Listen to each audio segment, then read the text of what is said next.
Major Tom. Out of three of us, Miranda had almost always been the sweetest to August, hugging him and playing with him long after Ella and I had moved on to playing something else. Even as we got older, Miranda always made sure to try to include August in our conversations. Ask him how he was doing, talk to him about Avatar or Star Wars or Born or something she knew he liked. It was Miranda who had given Augie the astronaut helmet he wore practically every day of the year when he was 5 or 6.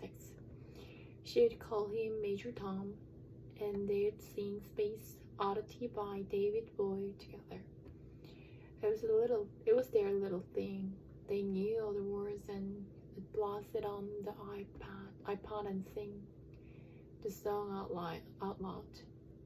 Since Miranda's always been really good about calling us as soon as she got home from summer camp, I was a little surprised when I didn't hear from her. I even texted her and she didn't reply. I figured maybe she had ended up staying in the camp longer now that she was a counselor. Maybe she met a cute guy. Then I realized from her Facebook wall that she'd actually been back home for a full 2 weeks. So I sent her an IM and we chatted online a bit, but she didn't give me a reason for not calling, which I thought was bizarre. Miranda has always been a little fracky, so I figured that's all it was. We made plans to meet downtown, but then I had to cancel because we were driving out to visit Tata and Popa for the weekend. So I ended up not seeing either Miranda or Ella till the first day of school. And I had to admit, I was shocked.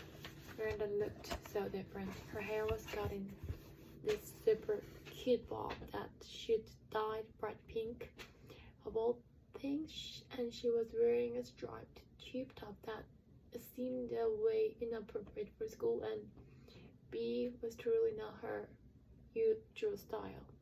Miranda has always been such a prude about clothes. Here she was all pink haired and tube topped. But it wasn't just the way she looked that was different. She was acting differently too. I can't say she wasn't nice, because she was, but she seemed kind of distant, like I was a casual friend.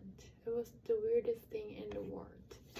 At lunch, the three of us sat together like we always used to, but the dynamics had shifted. It was obvious to me that Ella and Miranda had gotten together a few times during the summer without me, though they never actually said that. I pretended not to be at all upset while we talked, though I could feel my face getting hot, my smile being fake. Although Ella wasn't as over the top as Miranda, I noticed a change in her usual side too. It's like they had talked to each other beforehand about redoing their image at the new school, but hadn't bothered to clue me in.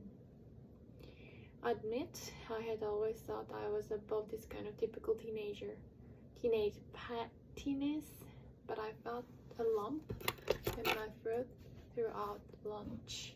My voice quivered as I said, "See you later," when the bell rang.